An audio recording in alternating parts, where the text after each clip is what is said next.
Assalamu alaikum warahmatullahi wabarakatuh. Alhamdulillahi alladhi hadana lahadha wa ma kunna linahtadiya laula an hadana Allah. Wassalatu wassalamu ala ashrafil mursalin wa ala alihi wa sahbihi wasallam ajma'in. Amma ba'd. Baada ya kumshukuru Allah subhanahu wa ta'ala, kumtakia rehema na uongozi wetu mkuu ambaye si mwingine bali ni kipenzi cha umma Bwana Mtume Muhammad sallallahu alaihi wasallam.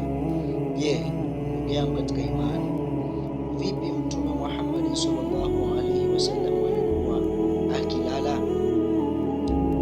Unajua vipi Mtume alikuwa akilala?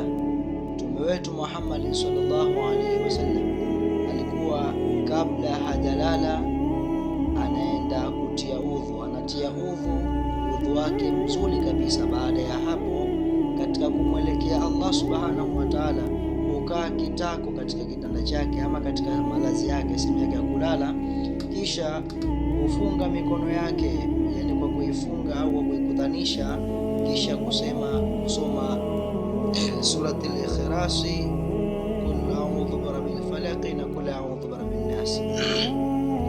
Kusoma kul huwallahu mara tatu, falaki tatu, nas tatu. Akishamaliza kusoma hizo mara tatu, kusoma dua ya kulalia ambao kila mmoja anaifahamu, kisha kulalia ubavu wake wa kulia na kulalia mkono wake. Lakini pia Mtume Muhammad sallam akienda kulala humwambia Mwenyezi Mungu amsamehe madhambi yake. Umeona, kwa mafunzo mazuri ni kulala kwa dua insha Allah na kuzisoma hizi muawidhataini na kul huwallahu ahad kwa ajili ya kukingwa na shari za usiku na shari za kila jambo insha Allah. Barakallahu